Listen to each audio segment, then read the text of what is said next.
¿Qué tal? ¿Cómo están ustedes? Bienvenidos a Economía de Frente con Ernesto Farrell Santoscoy y Carlos Alberto Martínez. Lo que ha sucedido en México y en el mundo: tasas de interés incrementan en la Unión Americana, incrementarán en México. Rusia amaga con enviar 300,000 efectivos militares a Ucrania.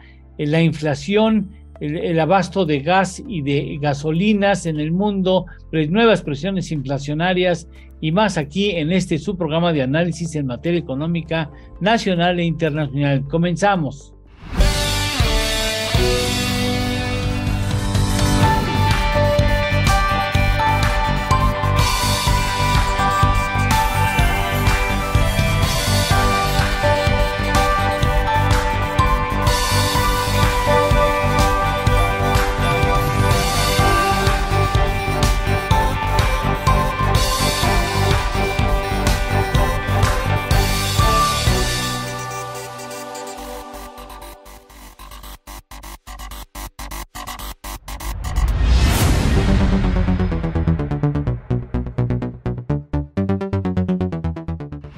Y aumentaron las tasas de interés, señores. Sabíamos que iban a aumentar. El problema era no saber si iban a ser 75 puntos base o punto porcentual incluso. Pero bueno, ganaron los que votaron por el 75 puntos base. Ernesto, dices buenas tardes.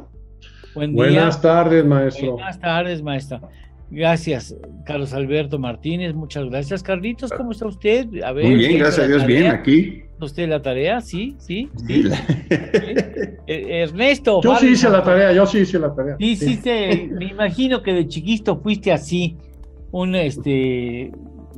niño de esos abusaditos, como Benito Abusadito, que siempre hace la tarea. Bueno, sabíamos que iba a venir un incremento en tasa de interés, Ernesto. Cierto, o sea, tuvimos el dato de inflación que comentábamos aquí en este mismo espacio la semana pasada, donde aparentemente el dato fue bueno, ¿no? Bajó la inflación del 8,5 al 8.2, 8.3. Parecía buen dato, pero la inflación subyacente, es decir, quitando los precios de la gasolina, estoy hablando de Estados Unidos, de la inflación de Estados Unidos, quitando los precios de la gasolina, del gas, de energía eléctrica y los perecederos, el core del índice subió en un solo mes del 5.9 al 6.3. Ese incremento tan fuerte en la subyacente pues obliga al Banco Central a seguir incrementando tasas de manera consistente y fuerte, ¿no? Digamos, para recuperar el tiempo perdido en los meses en que estuvieron pues tranquilos diciendo que la inflación iba a ser pasajera y que no era estructural y que iban a soportar tasas altas mucho tiempo. Entonces ahora están tratando de recuperar el terreno perdido y por eso están con estos incrementos tan fuertes en las tasas de interés, ¿no? Se preveía que fuera un incremento, incluso daban cabida, Carlos, de que fuera a ser incluso arriba del punto, bueno, 3/4 de punto porcentual. Ahorita vamos con Ernesto, después de escucharte a ti, porque Ernesto tiene una argumentación muy interesante con respecto a Powell y por qué él afirmaba que iba a ser de 75 puntos base, Carlos. Y fíjate que es importante recordar que hacía unos cuantos meses apenas el consenso era de que subirían 2 veces la tasa en 75 puntos básicos y que ya para esta estaría en 50 y así hasta el año que entra, en el sentido de que la inflación era pasajera. Ahorita lo que tenemos, fíjate que es que al principio nos dijeron que la inflación era porque no había chips, ¿no? Que no había componentes. Y luego, ahora la inflación es porque las cadenas de valor. Y ahora la inflación también es por Ucrania, ¿no? Sí. El hecho es que estamos ahí como que buscándole por dónde. Buscándole por dónde, pero lo que sí siento es que ya la Reserva Federal de los Estados Unidos ya optó esto del doble mandato, que sí tiene el mandato de la Reserva Federal de Estados Unidos de promover el crecimiento económico a la vez de contener la inflación, ya no va a aplicar. Yo creo que ya la Reserva Federal está mandando la señal de que no se va a parar, de que no se va a contener y que ha optado por que la inflación es la que van a combatir, sin importar que eso los lleve a una recesión, porque hay que recordarle al auditorio que una recesión detiene la formación de riqueza o pospone la formación de riqueza, pero la inflación simplemente elimina, desaparece la riqueza. Entonces, pues Estados Unidos es un excelente país que maneja muy bien los ciclos económicos. Yo pienso que ya dijeron, pues la inflación, que es la que elimina, desaparece riqueza, es la que vamos a evitar, y no importa que vayamos hacia una recesión que finalmente puede ser de ciclo y va a posponer generación de riqueza, pero no la va a eliminar, no la va a desaparecer. Bien, Ernesto.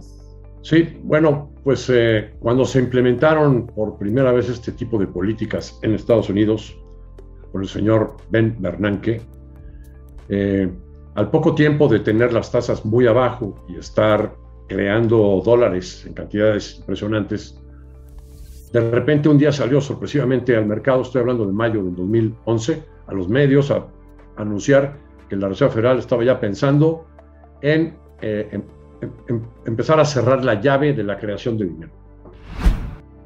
Bueno, esa declaración sorpresiva generó un importante ajuste en todos los mercados financieros en el mundo, ¿no? Y bueno, pues incluso tuvo un impacto en la economía real.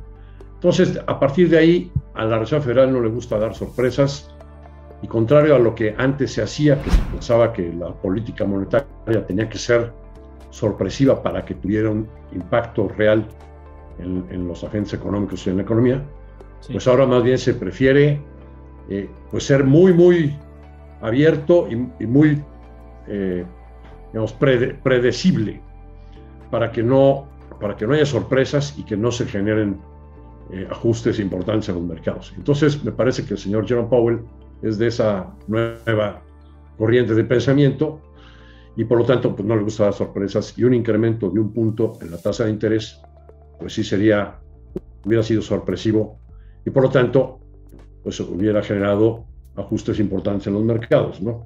que no son deseables. Por otra parte, complementando lo que decía Carlos Alberto, la Reserva Federal tiene un doble mandato, pero pues si ya llevas varios meses en pleno empleo de nuevo, con una tasa de desempleo 3.5, 3.7, y tienes el otro mandato totalmente descuidado, que es el de la inflación, pues te tienes que recargar en tus acciones a atacar la inflación, ¿no? Porque ya lograste y se te pasó la mano en el pleno empleo, ¿no? Sí. Al final de cuentas, este dato de la inflación subyacente que sube de manera tan importante en un solo mes, te está diciendo que la economía norteamericana, que la demanda total de bienes y servicios, demanda agregada como le llaman, sigue desbocada. Y vamos a una pausa y continuamos en este tema que no tiene desperdicio.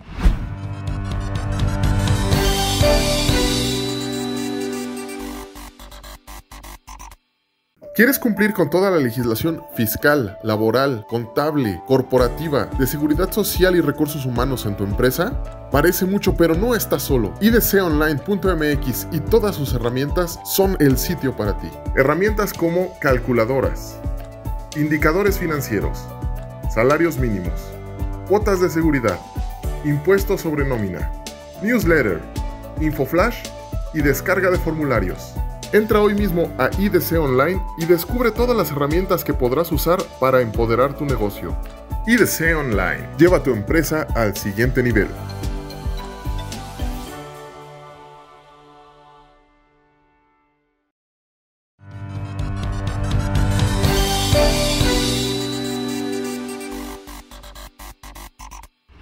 En la mañana del día miércoles se amaneció, al menos en el continente americano, con la noticia de que el señor Vladimir Putin estaba preparando ya a 300,000 nuevos efectivos para mandarlos a Ucrania, porque ya les están zumbando a los rusos. Entonces, e incluso se abre la posibilidad de que la fuerza nuclear se haga expresar, y ojalá no sea así, en el conflicto que inició Rusia en contra de Ucrania.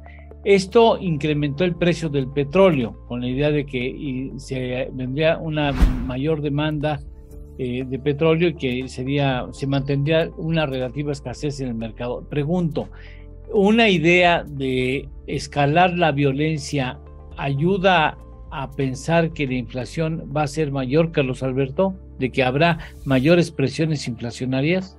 Sí, totalmente. La cuestión es que en un escenario de más fuerte bélico en el centro de Europa, sí, porque además hay que recordar que Europa está muy vinculada al comercio mundial.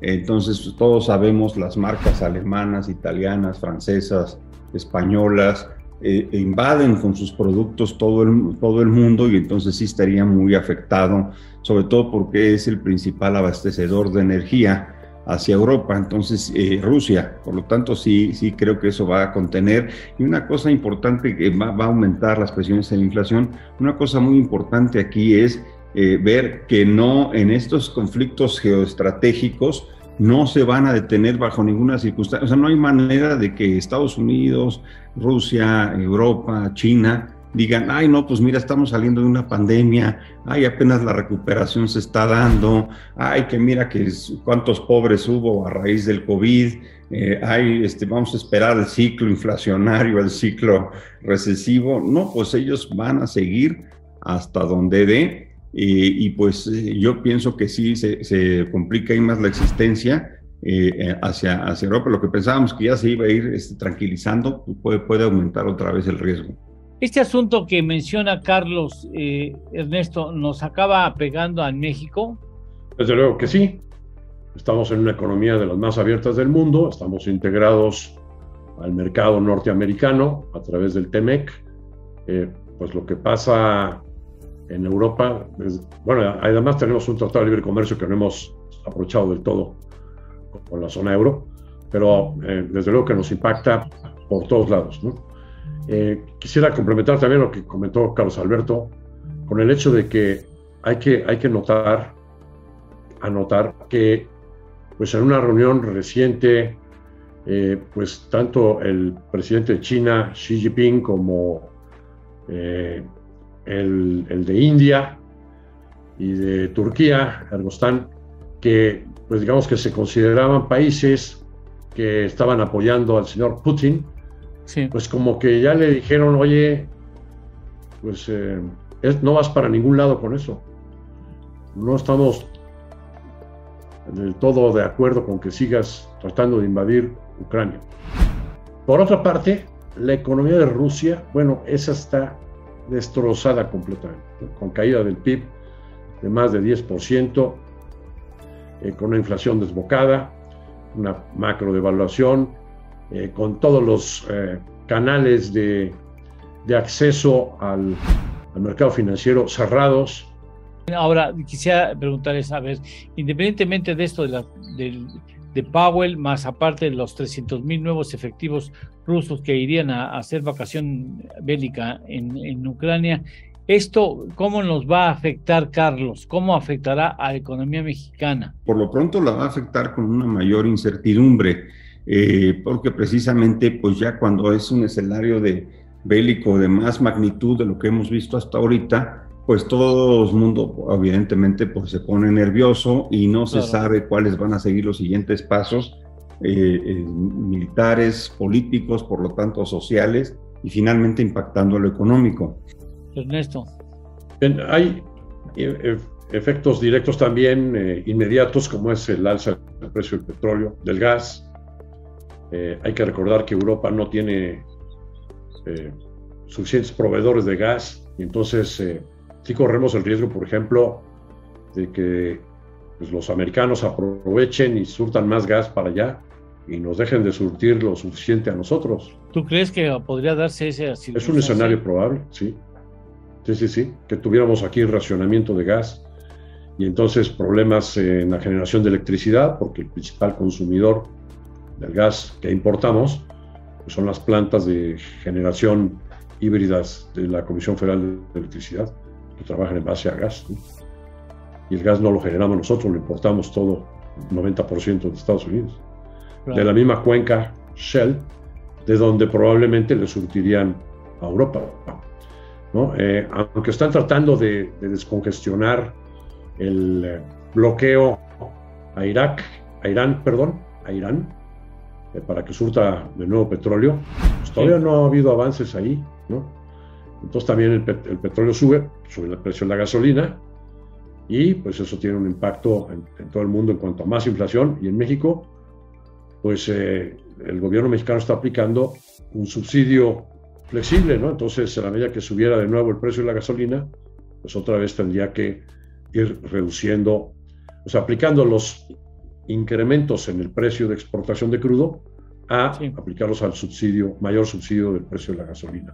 Carlos, pero para ir girando hacia un terreno donde hablemos más de la economía mexicana, parece ser que no, los números recientes en materia económica no están del todo mal, a pesar de que por ahí he encontrado en la prensa alguien que dice que se está estancando en la economía. Aquí Ernesto Farril había dicho que están mejorando los números, y parece ser que ese asunto hace sentido porque se dio a conocer en el contexto de esta semana el indicador oportuno de la actividad económica al mes de agosto, donde hay un crecimiento pues, prácticamente de 3%, cosa que muy pocos habíamos anticipado. No así Bursamétrica, que había dicho que todo indicaba que los números económicos se estaban recomponiendo para el país.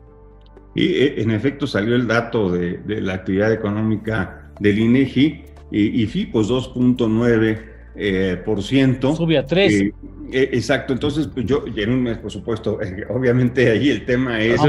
Aunque es reprobatoria, aunque sí, claro, la calificación de reprobatoria, pero sí sube a 3. Un mes 3%, sí, los demás 0%. Un mes 3 es un garbanzo de a libra, pero en serio, ¿no? Totalmente, ¿no? Y sí, pues fue un buen mes, pero yo siento que seguiremos el resto del año por debajo del 2% como promedio, sacará la economía, y lo más importante es hacia adelante el escenario adverso que vamos a vivir en el futuro. Pero para terminar esto, sí, no tenemos motores de crecimiento. Realmente este crecimiento que estamos sacando es fundamentalmente por la parte industrial, que sabemos pues estamos ligados a la parte de Estados Unidos otra vez en su ciclo económico comercial y por lo tanto industrial, pero no tenemos, por ejemplo, el presupuesto público, no vemos por ningún lado que sirva para crecer la economía, que normalmente es un elemento que todas las economías del mundo tienen para estimular el crecimiento, y más en una economía como la mexicana, donde curiosamente la inversión del Estado, aunque sea mínima o poca, es la que sigue el sector privado. O sea, como que sí, el sector privado en México siempre está como pendiente, que el gobierno ponga un peso y luego ellos van detrás. En otros países del mundo eso no ocurre. En otros países del mundo, el sector privado invierte en donde cree que va a tener rendimientos, en donde cree que va a tener negocio, productividad, ganancias, independientemente si el gobierno no invierte. Aquí pues es donde el gobierno diga, el gobierno pone ahí un peso de semilla y entonces atrás de él va el sector privado.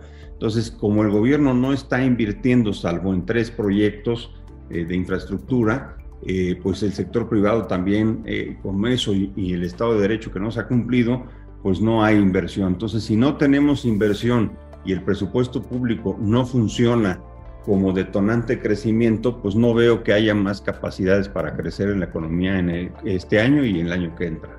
Bien, permítanme ir a una pausa comercial para arrancar con el último segmento de este programa, Economía de Frente. Regresamos. ¿Quieres cumplir con toda la legislación fiscal, laboral, contable, corporativa, de seguridad social y recursos humanos en tu empresa? Parece mucho, pero no estás solo. idconline.mx y todas sus herramientas son el sitio para ti. Herramientas como calculadoras, indicadores financieros, salarios mínimos, cuotas de seguridad, impuestos sobre nómina, newsletter, infoflash y descarga de formularios. Entra hoy mismo a IDC Online y descubre todas las herramientas que podrás usar para empoderar tu negocio. IDC Online. Lleva tu empresa al siguiente nivel.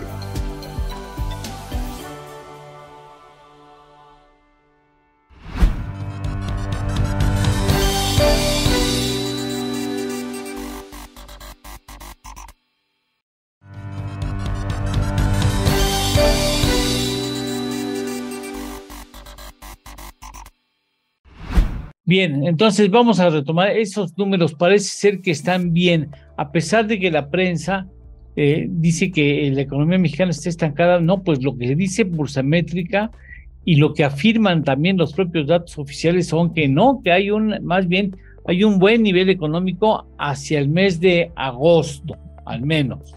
Estaba yo platicando de julio, no de Julio Iglesias, sino de el mes de julio. Ni de julio regalado. Y pues sí vemos un crecimiento arriba del 2 probable, ¿no?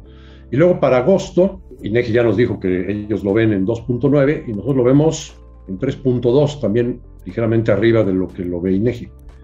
El rango que maneja INEGI para agosto pues, es un poco amplio, ¿no? Dice, puede ser, si no es 2.9, puede ser 0.8 o puede ser 4.9. Oye, está muy abusado, está muy generosa muy la amplio, manga, ¿no? Muy flexible.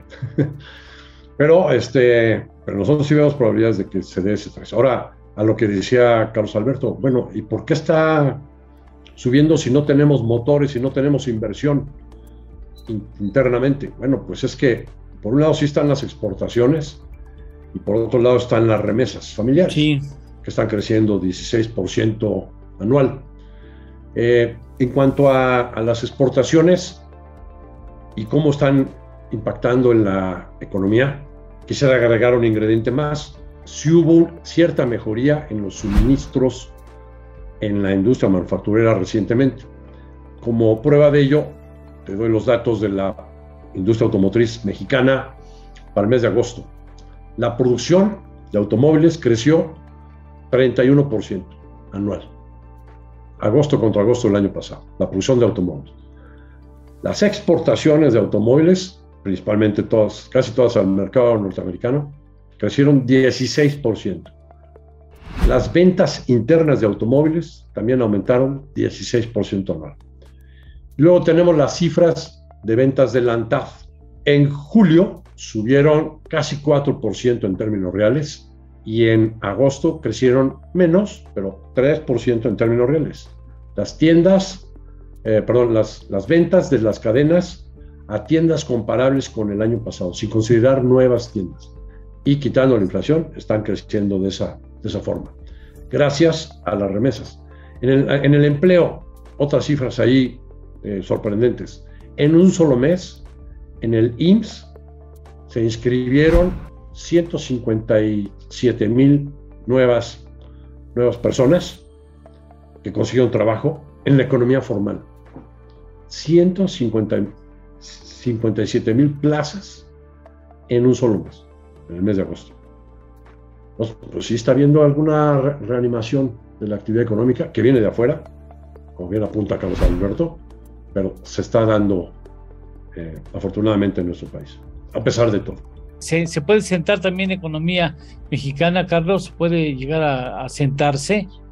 Sí, definitivamente sí, coincido. Mira, ahora, por ejemplo, en un tema el tema, por ejemplo, de inflación y todo esto, si mientras más dure, efectivamente se va a ubicar en un piso ya alto, ¿no? Hemos también comentado que no, las cosas en México no suben. Fíjate, estaba yo viendo el combustible en Estados Unidos, ahorita en este momento, ha tenido unas bajas significativas en los últimos meses. Ahí claramente sí se ve la disminución del precio de las gasolinas. Y en México no, en México se mantiene por igual, porque hay que recordar que el estímulo a las gasolinas que el gobierno federal ha hecho para beneficiar que no se incrementen y con eso no incrementen el resto de los precios, ha sido con relación al impuesto que ha dejado de recaudar, pero no ha sido descuento en el precio de las gasolinas, ha sido el costo.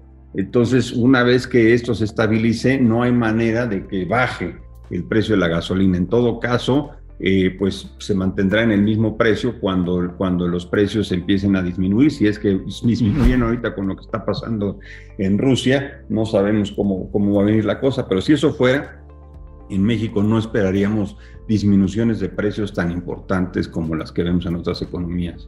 Y en la semana próxima, en la semana que comienza el 26 de septiembre, le tocará en esa semana al Banco de México hacer lo propio en materia de tasas de interés. Ernesto, estudiar la posibilidad de incrementar la tasa de interés de referencia en nuestro país. Ernesto.